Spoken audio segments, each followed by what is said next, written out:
What is going on, guys? JD from New York here, and this is without question, and it's more and more clear as the weeks go by, man, the number one source for all WWE and 2K15 content right here on YouTube.com, man. This is Off The Script, episode number 57, part number 1. And every time you see Off The Script in these sub boxes, man, you know it's time to get the party started. It's time to start your weekends off the right fucking way. And I know I'm starting my weekend off the right way, man. As you guys watch this, I am in Atlantic City, New Jersey. I'm getting ready for the Atlantic City Beer and Music Festival, man. I'll be down there for 3 days. I'll be drunk all 3 days. But I know you guys are thinking, JD, if you're in Atlantic City, how you doing Off The Script and this and that, and why are you on YouTube? Listen, man, I would never let a weekend go by without giving you guys the fucking news and rumors of WWE, man. Off The Script is every fucking weekend. If I can't do Off The Script for whatever reason, you guys would know about it in advance. But you guys are getting wrestling news this weekend, even though I'm away. So thank you guys for showing up, supporting. Thank you for all your love and support. Off The Script last weekend did phenomenal. The Lesnar Undertaker story, the Roman Reigns story. I even did a Monday Night Raw review this week for you guys. If you missed that, all of that is down below in the description. Go and check it out, all right? Now, we're going to continue the WrestleMania talk. We're going to get right into it. The WrestleMania talk, the WrestleMania build continues. We are literally a week and a half away from the biggest show of the year. Supposedly the biggest show of the year. It doesn't really feel like it. WrestleMania season, to me, has been absolutely null and void this year in 2015, man. This has been the weakest WWE has ever built WrestleMania. It's the weakest I've ever seen WrestleMania, man. The card may look good. But I don't think the storylines that we are seeing on television really speak to the audience, man. It's tough to get invested in these storylines, and I mentioned that on my Monday Night Raw review, okay? It's tough to get invested in Roman Reigns and Brock Lesnar. It really is, for many reasons. Bray Wyatt and The Undertaker. Yes, The Undertaker's not on TV, and I like the fact that he's not on TV, but there's only so much that Bray Wyatt can do to build a feud. Regardless, it's going to be a great match, and it's going to be something we're all clamoring to see, okay? Rusev and John Cena. Finally, we have some storyline depth coming together in their feud. I like what's going on with that, and the contract signing on Monday Night Raw was very, very good. Seth Rollins and Randy Orton, I really don't care about it, but when we get down to the match, I'm pretty sure it's going to be a decent match. The IC title, man, I just don't like the way they are building towards this match. It just seems childish to me. Someone stealing the belt from Barrett, it flips fucking back and forth like a hot potato between 6 or 7 guys, man. That's not the way you build an Intercontinental Championship feud, man. It just reeks of fucking laziness and childness and fucking just... It's like a fucking 6-year-old wrote that storyline, man. I can't get into it. But regardless of that, when we get down to it at WrestleMania, the ladder match is going to be fucking probably the best match on the card. Just the way it is. Hopefully we see Daniel Bryan win. I think Daniel Bryan should win that match, and WWE would do themselves a favor, and the IC title a favor, if Daniel Bryan walks out of WrestleMania with the Intercontinental Championship. Tag team situation is the same thing, man. Why is WWE just... I don't know, man. They don't need to get everyone on the card. That's the thing. WWE's mindset is they try to get everyone on the card. Meanwhile, WrestleMania should be for those people who genuinely deserve it.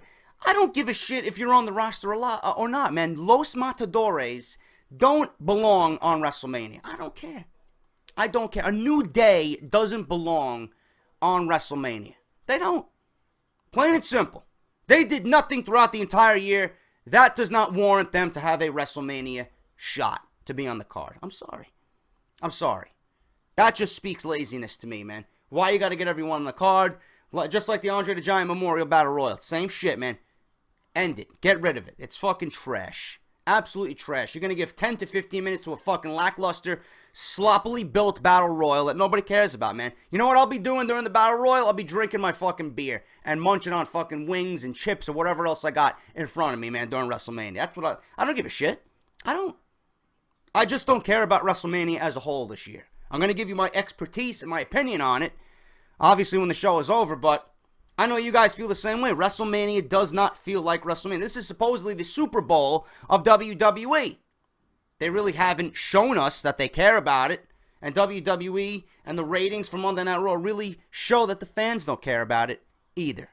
I just know the way it transpires on TV to this viewer that the fans really aren't genuinely interested, and it all starts from the top. Roman Reigns and Brock Lesnar.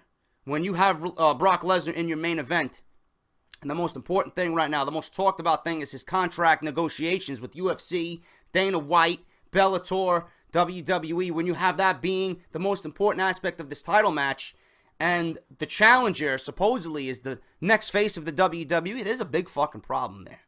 There's a real big fucking problem. And WWE right now, going to transcend this into the main topic, right? WWE is thinking about changing the fucking script.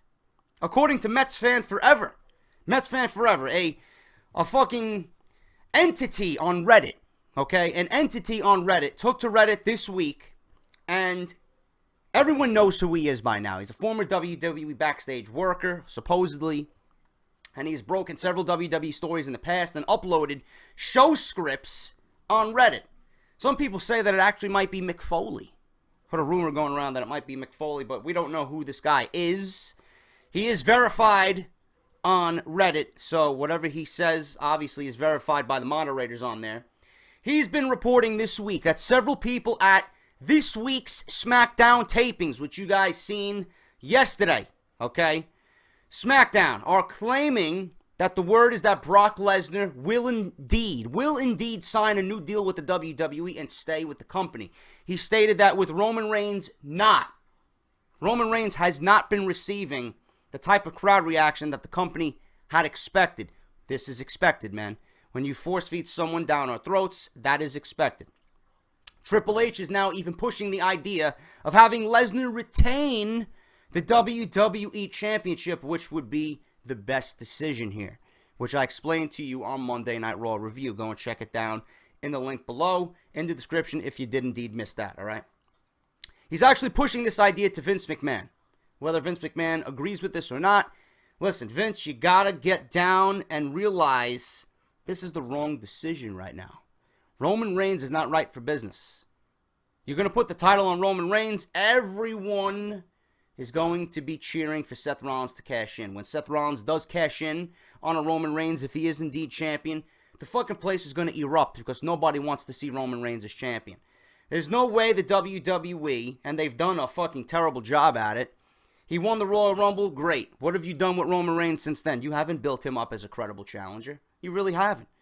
You got Brock Lesnar standing in his way, and you're supposed to fucking build him up as a legitimate fucking threat to Brock Lesnar. There's no interaction between the two. There's no reason for anyone to believe that Roman Reigns can take down Brock Lesnar. And when it finally happens, nobody's going to care. Nobody's going to believe it because they know it's not genuine. It's not what is needed right now. It's not best for business. Just being honest with you. And you guys need to realize that. You guys need to realize that.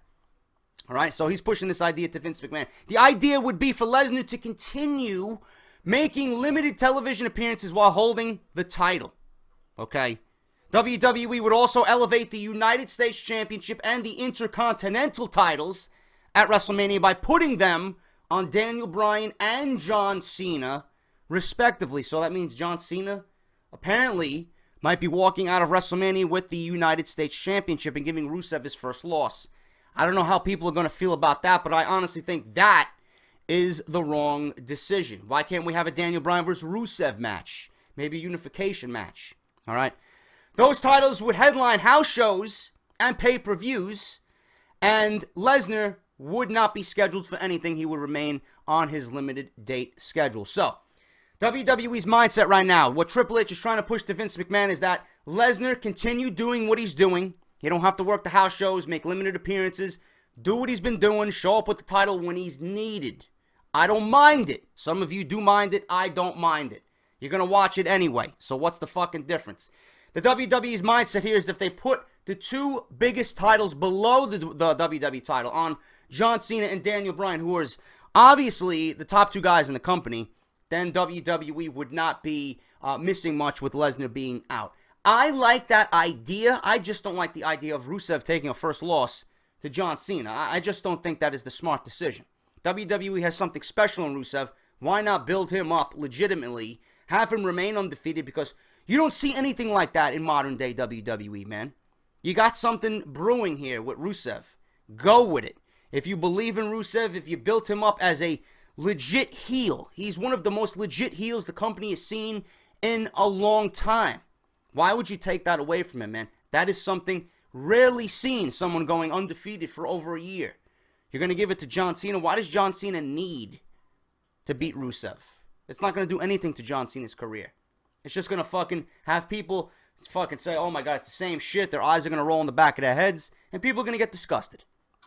You got something special with Rusev. Have him remain undefeated, so when the next guy comes along that you want to build up is in a feud with Rusev, you can put him over, and then Rusev has done his job. He's already over as a monster, and then the one loss that he has on his record would build up that one guy that you're ready to fucking push to the next level. Not just the way I see it, man. I don't know, but apparently WWE's Mindset is John Cena and Daniel Bryan, both respectively holding the other two titles that are most important to them, the US and the IC title, where Lesnar would not be on those scheduled dates, and he can remain on the limited time schedule that he's got, all right? So those titles and those matches, those individuals, Cena and Bryan, would headline house shows. Take this as a rumor for now, he says. Okay, Mets fan forever. Take it as a rumor for now. Even if this is true, as we've seen with the other companies' plans, they can literally change at the last minute. This is just one of the many ideas that is being tossed around, says Mets fan forever. I have not been told of any other ideas, but if I hear more, I will sure to pass the information along to this great community. So let me know what you guys think about that. Daniel Bryan, John Cena, U.S. title, Intercontinental title. Both guys would hold the U.S. and IC titles respectively, and that's what WWE would build the mid-card off of. Let me know what you guys think, man. I could see a lot with Daniel Bryan holding the IC title, maybe a summer-long feud with Dolph Ziggler. I would love to see it. Bryan versus Ambrose, Bryan versus Rusev, maybe, if you want to unify the U.S. and the IC titles. You got a lot of ideas there, man, but the one glaring thing here is Roman Reigns is not over.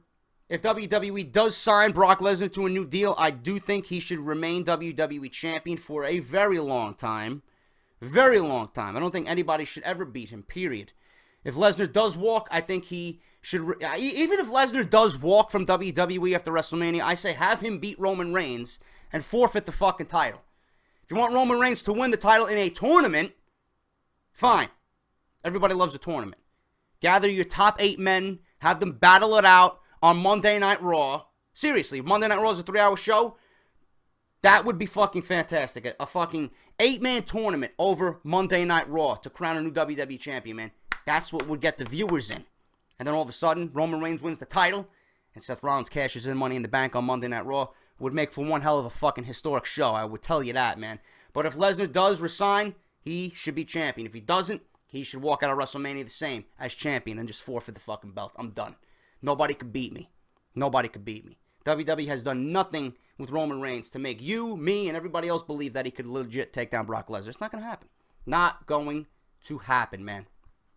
At WrestleMania, speaking of Roman Reigns will try to become the one behind the one in 21-1 when he takes on Brock Lesnar for the WWE Championship. With a couple weeks left, Reigns spoke with Digital Spy about various topics related to his wrestling career, but primarily what Mr. Money in the Bank Seth Rollins may do to try and ruin his night. A lot of seeds have been planted for Seth Rollins to cash in Money in the Bank. Reigns says in the interview Rollins will be ready to strike once he wins the world title. Once Reigns wins the world title. Sure.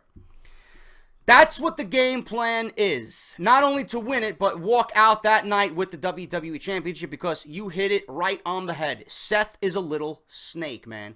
No pun intended. He's smart. He's the architect. He's a schemer. He's always going to wait till the time is right. Then, he notes, he feels Rollins' chance, or Rollins' entrance theme, may hit once the match is over. So, Reigns goes on to say, my job is to hopefully have a little bit of energy, just something enough to muster out a fight if he does come out with the stupid music of his, that stupid haircut, And that stupid smile with that dumb briefcase. He's going to try and ruin my whole night. As the former brethren in the Shield, Reigns believes Rollins will have stooped to a new low if he cashes in.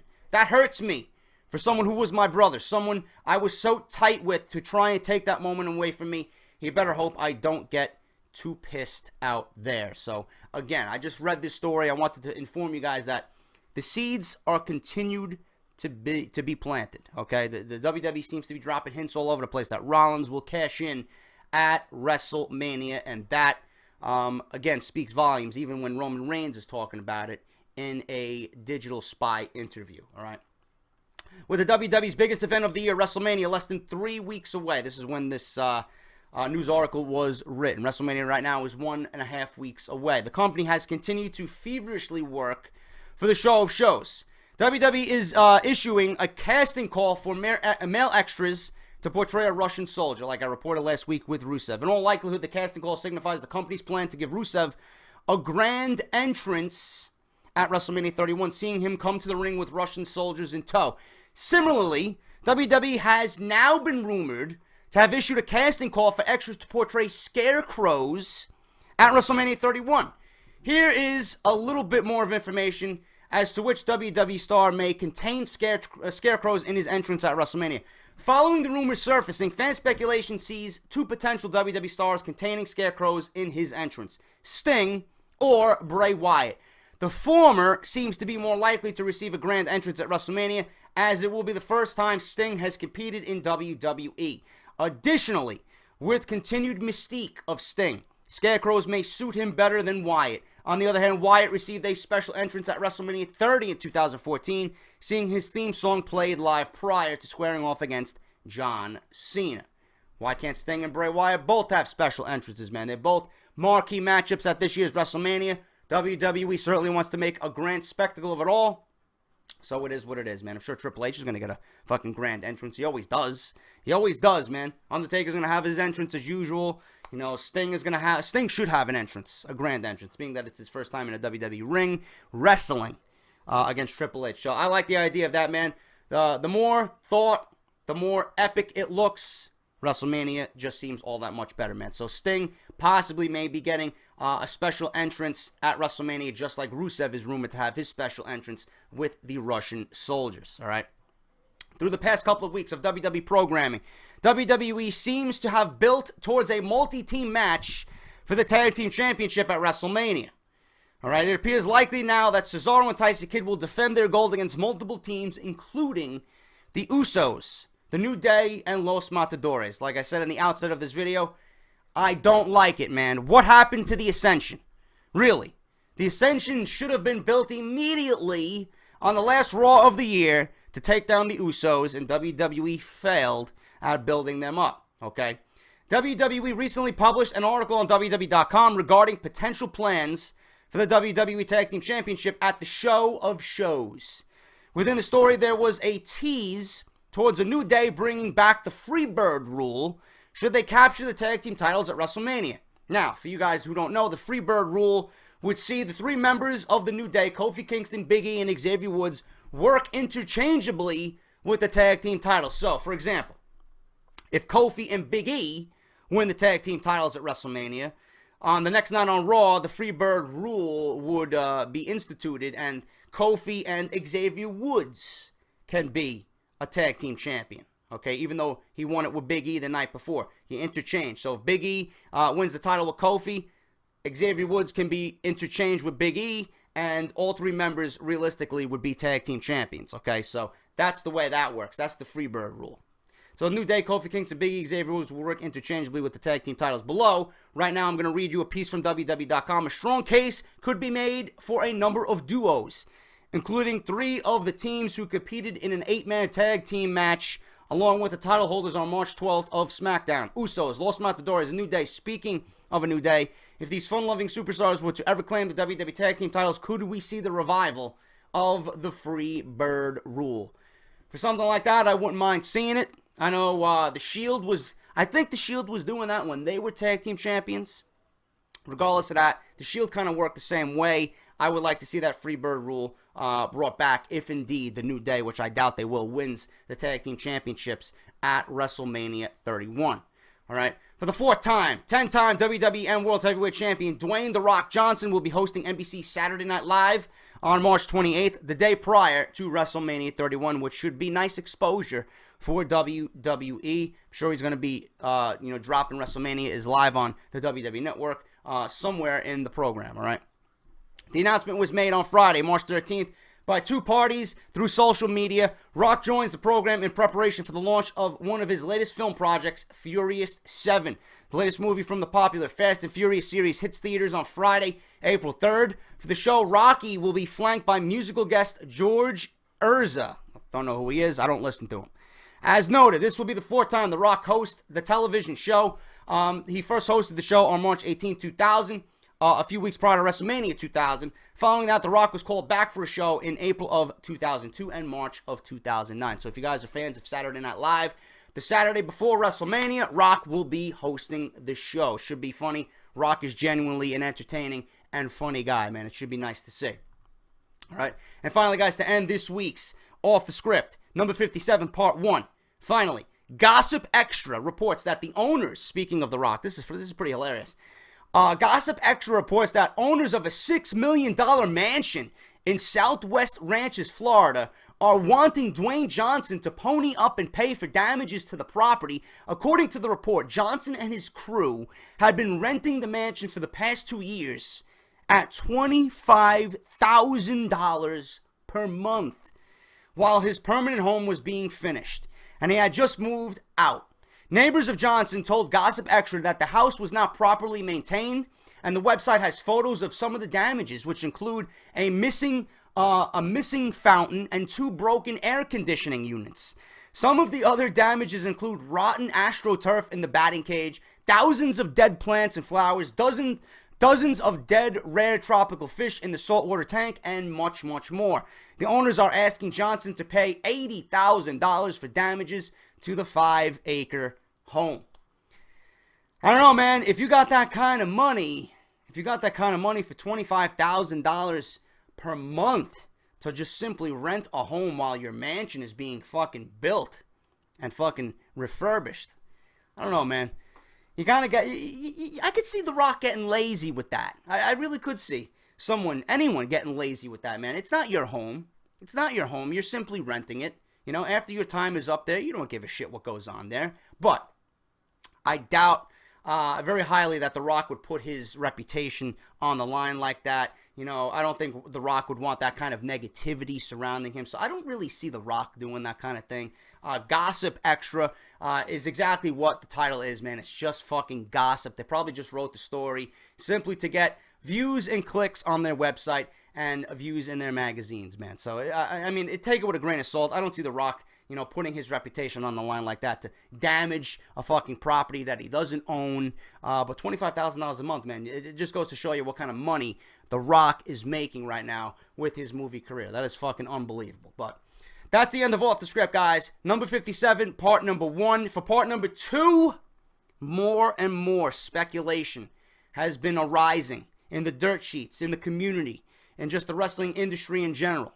Roman Reigns, is he finally turning heel at WrestleMania 31? This could be it, man, and more clues, more hints were dropped on Monday Night Raw. I will let you guys know about that and what I seen and what I uncovered on Monday Night Raw, guys, so you don't want to miss tomorrow's episode. If you did enjoy part 1, let me know what you think down below. Leave a like on your way out the door. Greatly helps out my fucking channel as we are on our way to 25,000 subscribers, man. Thank you so much. If you guys are not subscribed here, I don't know what the fuck you're waiting for. I really don't. Number 1 source for WWE news and rumors right here on YouTube.com, as well as 2K15 content for WWE 2K15 on the PS4, all right? If you guys want more additional wrestling content, Joe Cronin Show, links to his Twitter and his YouTube page down below. My boy, Justin LaBar, Josh Eisenberg, and Brian Gulish, Chairshot Reality at WrestleZone.com. Their homepage is linked down below. CSR's YouTube page is linked down below, as well as LaBar's personal website. Go and check those things out, man. Go and check Joe Cronin out for more WWE, news and rumors and all that kind of shit, guys. Thank you so much for watching. I'll be back on Saturday for Off the Script number 57, part 2. So until then, take care, and I'll see you guys later, man. Have a great day.